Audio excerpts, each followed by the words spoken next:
45세 김정우는 아내를 잃은 지 2년째 되던 해 여름 충청도 산골 마을에서 혼자 고추 농사를 짓고 있었습니다.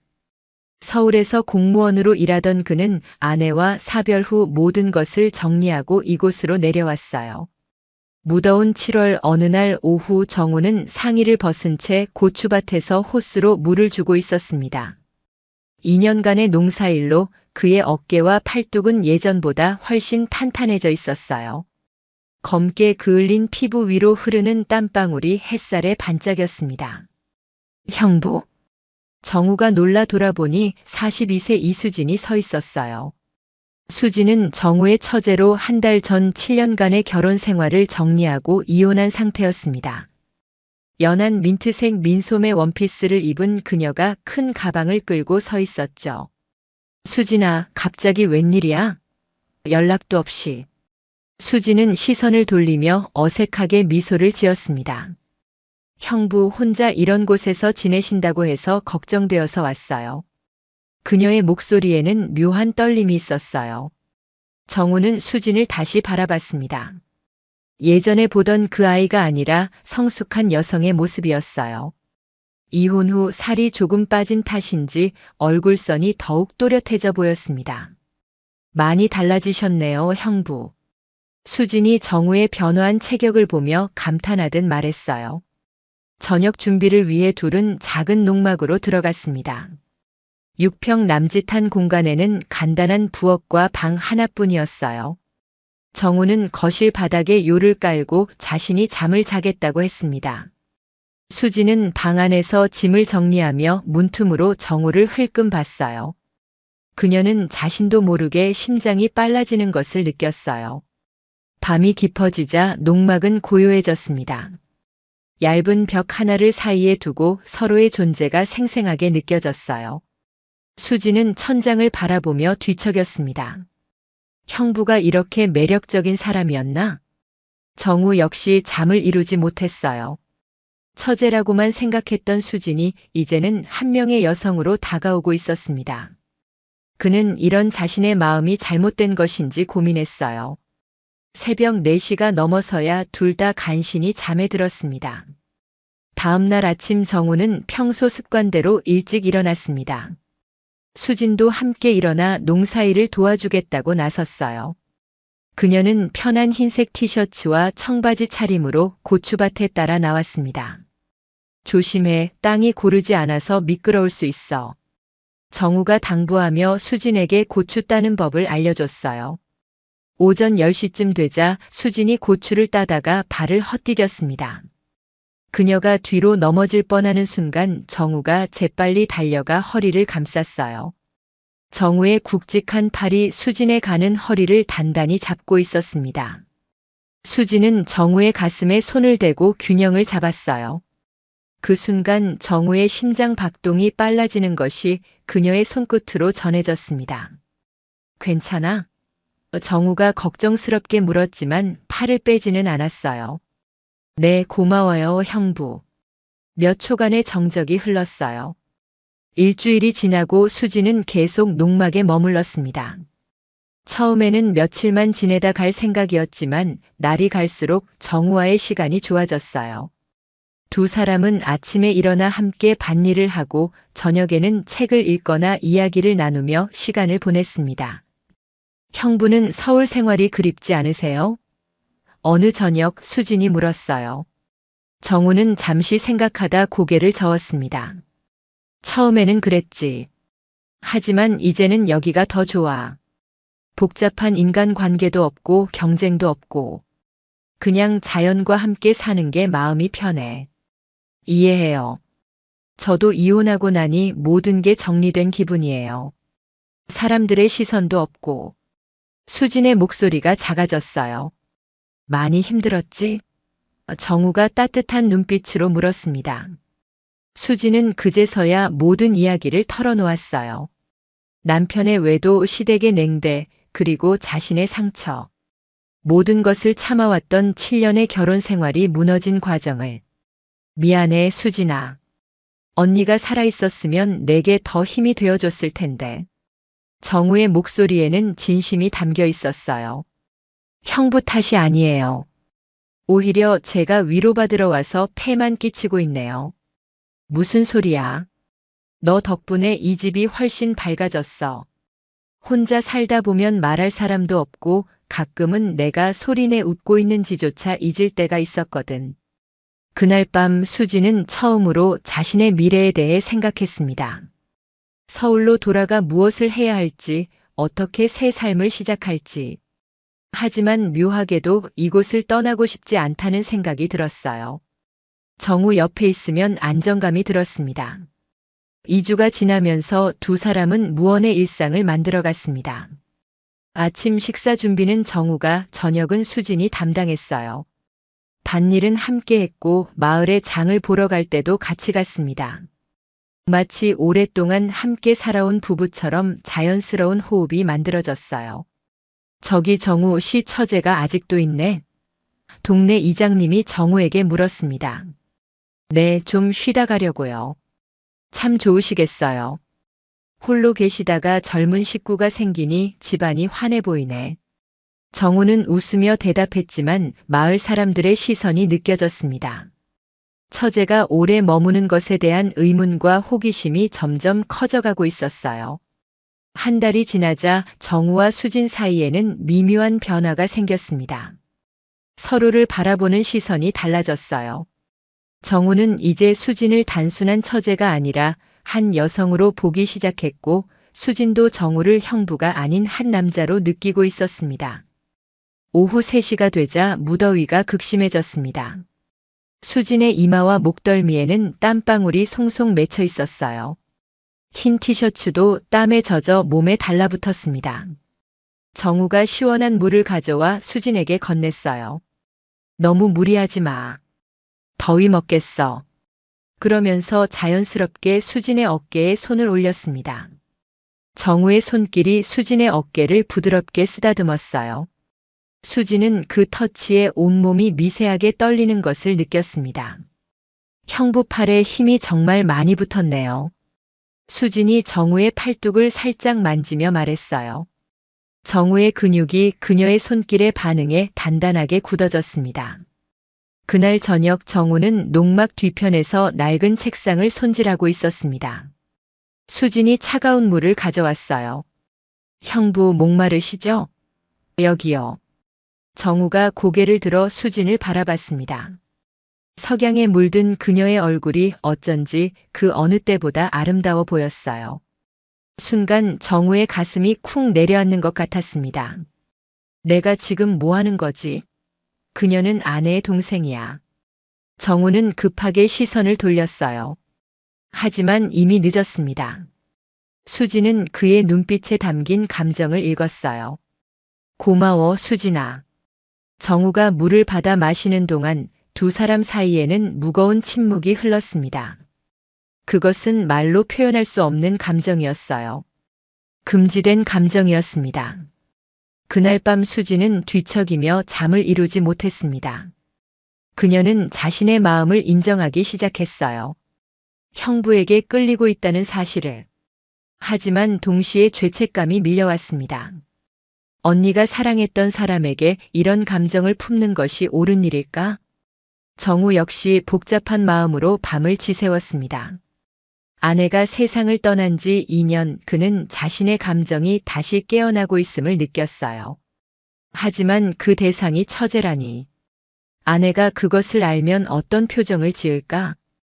이틀 후 마을에서 장을 보고 돌아오는 길이었습니다. 갑자기 하늘에 먹구름이 몰려왔어요. 비가 올 것 같은데 형부. 수진이 걱정스럽게 하늘을 올려다봤습니다. 서둘러야겠다. 금방 쏟아질 것 같아.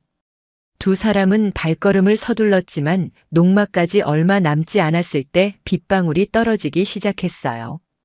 처음에는 가벼운 소나기였지만 순식간에 비가 거세졌습니다. 빨리 수진아. 정우가 수진의 손을 잡았습니다. 함께 뛰는 동안 그들의 손은 단단히 맞잡혀 있었어요. 그 순간만큼은 그들은 형부와 처제가 아닌 그저 한 남자와 한 여자였습니다. 농막에 도착했을 때 두 사람은 이미 흠뻑 젖어 있었습니다.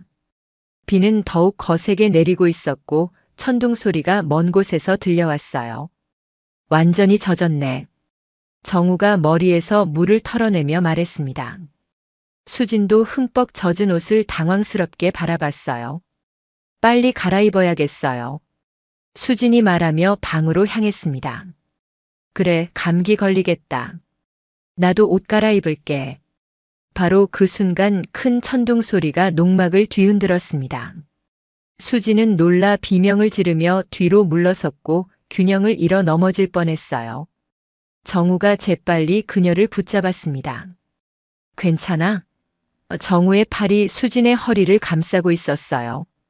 수진은 고개를 들어 정우를 바라봤습니다.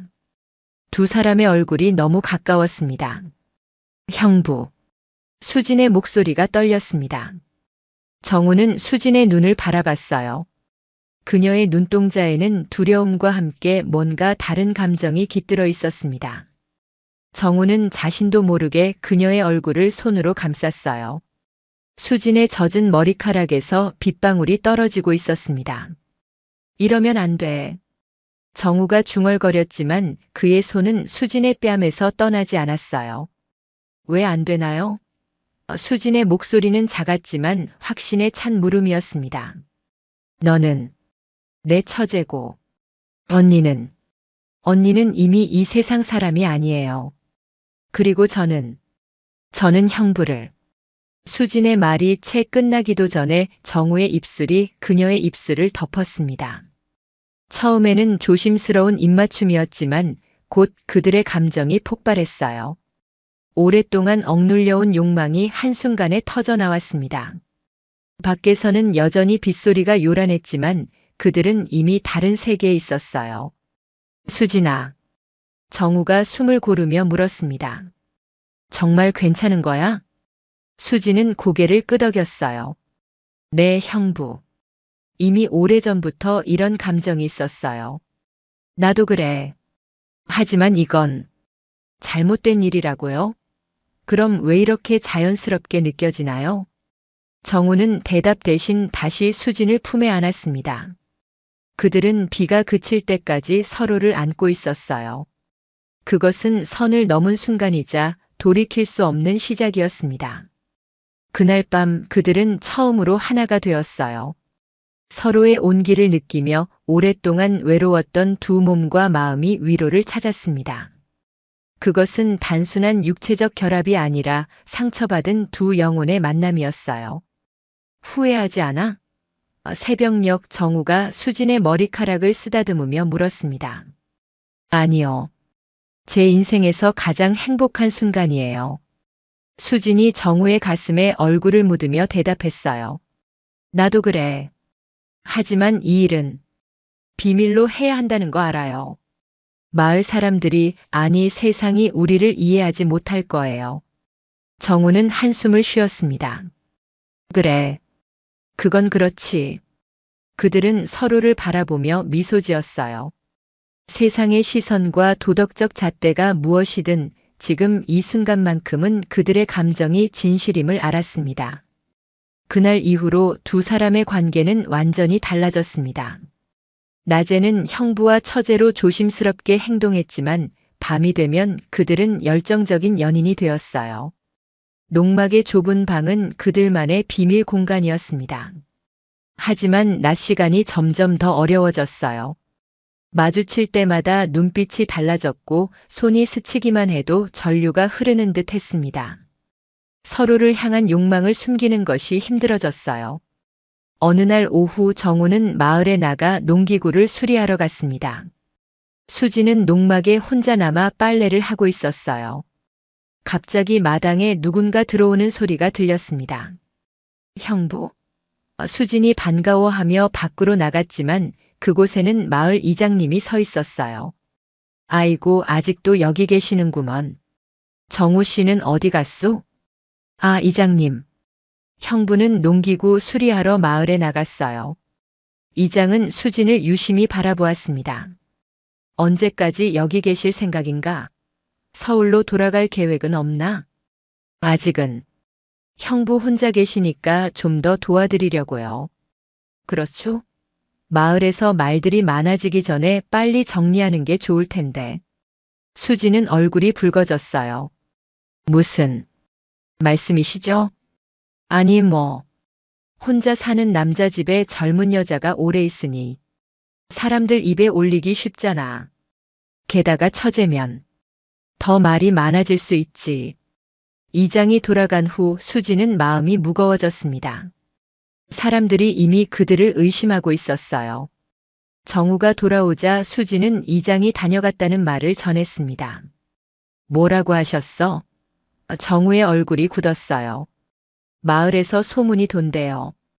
우리 때문에. 정우는 한숨을 내쉬었습니다. 예상했던 일이야. 작은 마을이니까 모든 게 다 보이지. 어떡하죠, 형부? 내가 서울로 돌아가면 될까요? 정우는 수진을 끌어안았어요. 아니, 그건 싫어. 지금 너와 떨어지는 건 상상도 할 수 없어. 하지만 좀 더 조심하자. 그리고 시간이 지나면 우리도 뭔가 방법을 찾을 수 있을 거야. 그날 밤 두 사람은 평소보다 더 간절하게 서로를 안았습니다. 언제 헤어져야 할지 모른다는 불안감이 그들을 더 가깝게 만들었어요. 일주일 후 수지는 마을장을 보러 갔다가 할머니들의 수군거림을 들었습니다. 저기 정훈의 처제 아니야? 아직도 있네. 원래 몇 주만 있다더니 벌써 2달이 넘었다며. 요새 둘이 같이 있는 모습을 보면 수지는 얼른 발걸음을 옮겼지만 그 말들이 마음에 깊이 박혔어요. 농막으로 돌아온 그녀는 정우에게 모든 것을 털어놓았습니다. 형부, 이대로는 안 될 것 같아요. 마을 사람들이 다 알고 있어요. 정우는 생각에 잠겼습니다. 내가 다른 곳으로 이사를 할까? 여기서 좀 떨어진 곳으로. 그래도 소문은 따라올 거예요. 그리고 언젠가는 가족들도 알게 될 거고. 그럼 우리 진짜로 떠날까? 아예 다른 곳으로. 우리만의 새 출발을 할 수 있는 곳으로. 수지는 정우의 얼굴을 바라봤어요. 정말요? 그렇게 해도 될까요?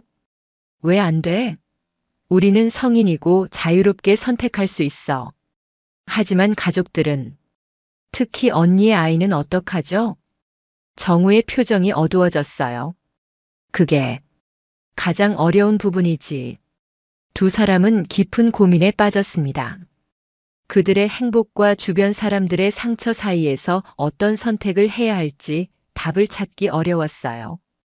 8월 중순 정우의 대학 동기인 민수가 갑자기 농막을 찾아왔습니다.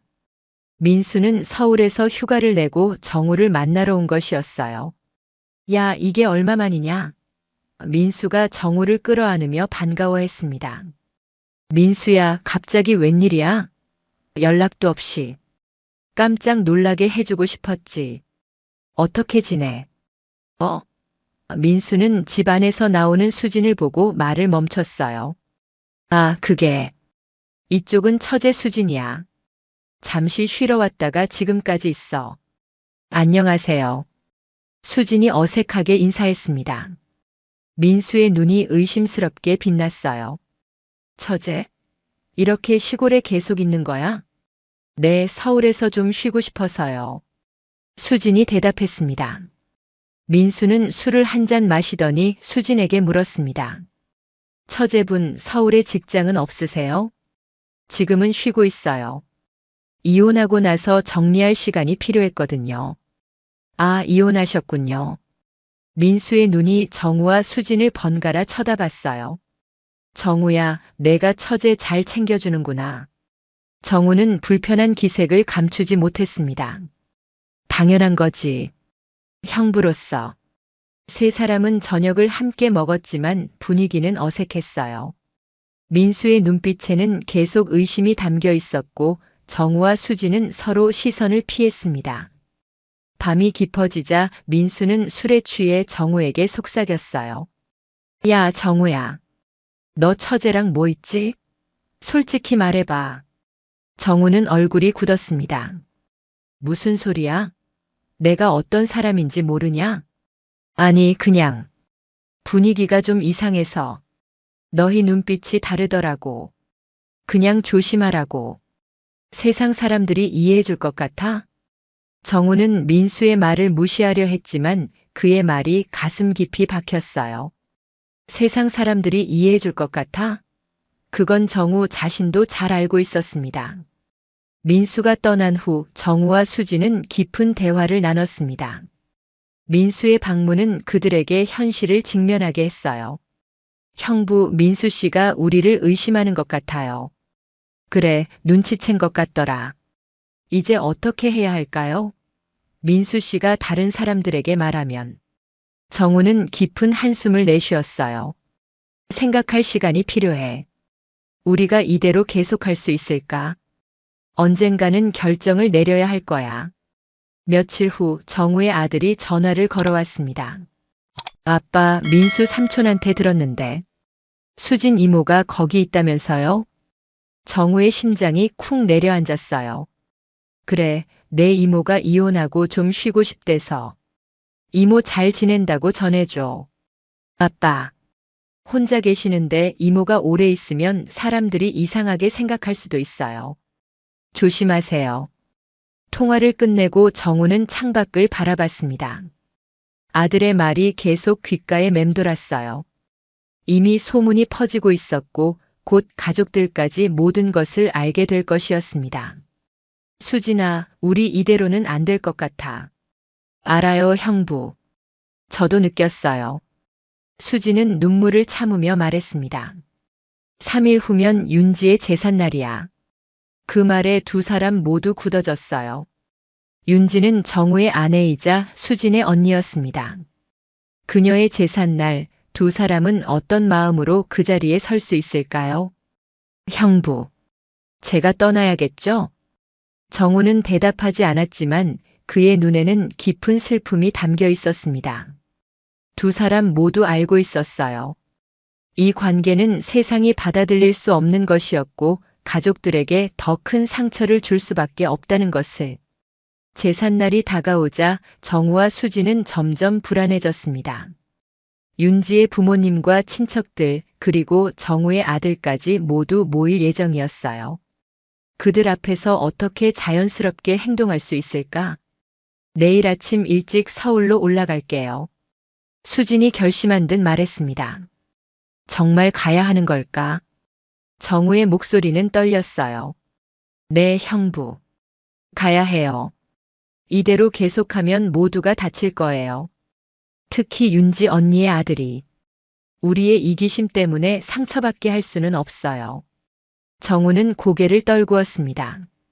그는 수진의 말이 옳다는 것을 알았어요. 아무리 서로를 사랑한다 해도 이 사랑은 많은 사람들에게 상처를 줄 것이었습니다. 특히 아내의 빈자리를 아직도 느끼는 아들에게. 그날 밤 마지막으로 서로를 품에 안은 두 사람은 아무 말도 하지 않았습니다. 말로는 표현할 수 없는 감정이 그들 사이에 흐르고 있었어요. 이른 아침 수지는 조용히 짐을 쌌습니다. 정우는 그녀를 마을 버스 정류장까지 데려다 주기로 했어요. 차 안에서 두 사람은 침묵을 지켰습니다. 할 말이 너무 많아서 오히려 아무 말도 할 수 없었어요. 버스 정류장에 도착했을 때 수지는 마지막으로 정우를 바라봤습니다. 형부 행복하세요. 다시 사랑할 수 있다는 걸 알게 해줘서 고마워요. 내가 더 고마워. 내가 없었다면 난 평생 이 농막에서 혼자 늙어갔을 거야. 수지는 흐르는 눈물을 참지 못했어요. 언니를 배신한 것 같아 미안해요. 정우는 조심스럽게 그녀의 눈물을 닦아주었습니다. 윤지도 우리가 행복하기를 바랐을 거야. 단지 우리 방식이 세상이 이해하기 어려운 것뿐이지. 버스가 다가오는 소리가 들렸어요. 수지는 마지막으로 정우의 손을 꼭 잡았습니다. 제 인생에서 가장 행복했던 여름이었어요. 나도 그래, 수진아. 수지는 버스에 올라탔고 창문 너머로 정우를 바라봤어요. 버스가 출발하면서 그들의 거리는 점점 멀어졌습니다. 정우는 버스가 보이지 않을 때까지 그 자리에 서 있었어요. 농막으로 돌아온 정우는 텅 빈 공간을 바라봤습니다. 수진의 향기, 그녀의 웃음소리, 그녀의 온기. 모든 것이 사라지고 없었어요. 다시 혼자가 된 농막은 너무나 적막했습니다. 그날 저녁 윤지의 제삿날이었습니다. 정우는 아내의 사진을 바라보며 오랫동안 생각에 잠겼어요. 미안하다는 말, 그리고 자신도 다시 살아갈 권리가 있다는 말을 속으로 되뇌었습니다. 제사에 참석한 가족들 앞에서 정우는 평소와 같은 모습을 유지하려 노력했어요. 하지만 그의 눈빛은 공허했고 윤지의 어머니는 그것을 알아챘습니다. 정우야, 무슨 일 있었니? 얼굴이 안 좋아 보여. 아닙니다, 어머님. 그냥 조금 피곤해서요. 수진이는 왜 오지 않았어? 서울에 볼 일이 있어서 올라갔습니다. 시어머니는 정우를 유심히 바라봤어요. 그녀의 눈에는 의심이 깃들어 있었습니다. 2달이나 있더니 갑자기 제삿날에? 정우는 대답을 피했고 다행히 다른 친척들이 대화에 끼어들면서 상황은 넘어갔습니다. 하지만 정우는 시어머니의 눈빛이 무엇을 의미하는지 알고 있었어요. 서울로 돌아온 수지는 텅 빈 아파트에서 혼자 밤을 보냈습니다. 그녀의 마음은 여전히 충청도 산골 마을의 작은 농막에 남아 있었어요. 정우와 함께한 여름의 기억, 그들이 나눈 사랑과 위로. 모든 것이 꿈만 같았습니다. 날이 갈수록 정우와 수진 모두 서로를 더 그리워했어요. 정우는 밭일을 하다가도 문득 수진의 모습을 찾게 되었고, 수진은 서울의 복잡한 일상 속에서도 정우의 목소리가 들리는 것 같았습니다. 한 달이 지난 어느 날 정우는 용기를 내어 수진에게 전화를 걸었어요. 수진아, 잘 지내? 네, 형부. 농사는 잘 돼가요? 그럭저럭. 내가 없어서 조금 외롭지만 저도 형부 생각 많이 해요. 두 사람 사이에 침묵이 흘렀습니다. 말하고 싶은 것은 많았지만 전화로는 표현할 수 없는 감정들이었어요. 수진아, 우리 다시 만날 수 있을까? 형부. 아니, 미안해. 내가 너무 이기적이지? 아니에요. 저도 형부를 보고 싶어요. 하지만, 알아. 우리가 만나면 또다시 모든 것이 복잡해질 거야. 그 후로도 두 사람은 가끔 전화로 연락을 주고받았지만 점점 그 간격이 길어졌어요. 그들은 서로를 사랑했지만 세상과 가족들 사이에서 그 사랑을 지킬 방법을 찾지 못했습니다. 가을이 깊어가던 어느 날 수지는 우연히 윤지의 아들을 만났습니다. 그는 대학생이 되어 있었고 수진을 보자 반가워했어요. 이모, 오랜만이에요. 어디 계셨어요? 아빠가 이모 얘기하면 표정이 이상해져요. 수지는 가슴이 아팠습니다. 그냥 이모가 좀 바빴어. 아빠는 잘 지내시니? 네, 뭐. 혼자 계시는데 외로우신 것 같아요. 가끔 불러도 전화를 안 받으실 때가 있어요. 그날 밤 수지는 오랜 고민 끝에 결심을 내렸어요. 그녀는 정우에게 짧은 메시지를 보냈습니다. 형부, 저 결혼해요. 좋은 사람 만났어요. 잊지 말고 행복하게 사세요. 메시지를 보내고 수지는 눈물을 흘렸습니다. 그것은 거짓말이었어요. 그녀는 아직 아무도 만나지 않았고 여전히 정우를 사랑했습니다. 하지만 이것이 그들 모두를 위한 최선의 선택이라고 생각했어요. 정우가 자신을 잊고 새로운 삶을 시작할 수 있도록. 메시지를 받은 정우는 밤새 잠을 이루지 못했습니다. 수진이 다른 사람과 행복해진다는 사실은 가슴 아팠지만 한편으로는 안도감도 들었어요. 이제 그녀는 자유롭게 새로운 삶을 살 수 있을 테니까. 다음 날 아침 정우는 오랜 고민 끝에 결심했습니다. 그는 농막을 정리하고 서울로 돌아가기로 했어요. 이곳에는 너무 많은 수진의 흔적과 기억이 남아 있었습니다. 정우가 서울로 돌아온 지 한 달 후, 그는 우연히 거리에서 수진을 마주쳤어요. 그녀는 혼자였고 정우를 보자 놀란 표정을 지었습니다. 형부, 수진아. 두 사람은 잠시 말없이 서로를 바라봤어요. 지난 여름의 기억이 물밀듯이 밀려왔습니다. 결혼 준비는 잘 돼가? 수지는 고개를 숙였어요. 사실, 제가 거짓말했어요. 아직 아무도 만나지 않았어요. 그래? 네. 형부가 저를 잊었으면 해서. 미안해요. 정우는 안도의 한숨을 내쉬었습니다. 나도 내가 행복했으면 좋겠어, 수진아. 형부는요? 이제 어떻게 지내실 거예요? 아직 모르겠어. 아들이 독립하고 나니 집이 더 텅 비네. 그들은 근처 카페에 앉아 오랜만에 이야기를 나눴어요. 지난 시간 동안의 일들, 그리고 서로에 대한 그리움. 하지만 더 이상 여름의 열정은 언급하지 않았습니다. 그것은 그들만의 아름다운 추억으로 남겨두기로 한 듯 했어요. 카페를 나오면서 정우가 조용히 물었습니다. 수진아, 후회해? 수진은 잠시 생각하다 고개를 저었어요. 아니요. 그 여름은 제 인생에서 가장 행복한 시간이었어요. 단지 우리에게 허락되지 않은 행복이었을 뿐이죠. 그래. 나도 그렇게 생각해. 두 사람은 마지막으로 손을 꼭 잡았습니다.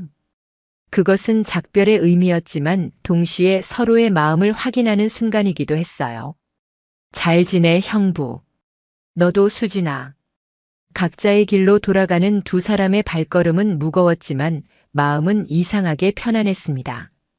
그들이 나눈 사랑은 세상의 시선과 도덕적 잣대로는 이해받지 못할지 모르지만 그들에게는 진실한 것이었기 때문이에요. 1년 후 정우는 윤지의 제삿날에 다시 가족들을 만났습니다.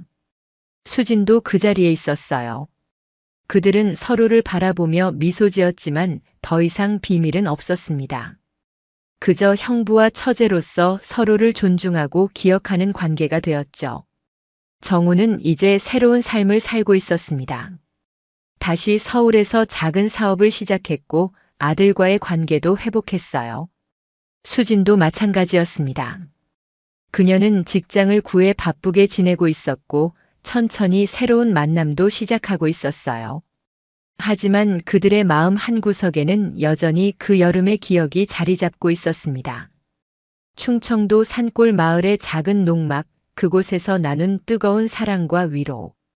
그것은 그들의 인생에서 가장 아름답고 슬픈 시간이었어요. 세상은 그들의 사랑을 이해하지 못했지만 그들은 그 사랑이 진실했음을 알고 있었습니다. 그리고 때로는 사랑하는 사람을 위해 포기하는 것이 진정한 사랑일 수도 있다는 것도 깨달았어요. 그들은 이제 각자의 길을 가고 있지만 그 여름의 기억은 영원히 그들의 마음에 남아있을 것입니다. 황혼의 선을 넘어 나눈 금지된 사랑의 기억으로. 오늘의 이야기는 여기까지입니다. 끝까지 들어주신 분이 계시다면 댓글로 여러분의 의견도 들려주세요. 그리고 구독과 좋아요도 눌러주시면 감사하겠습니다.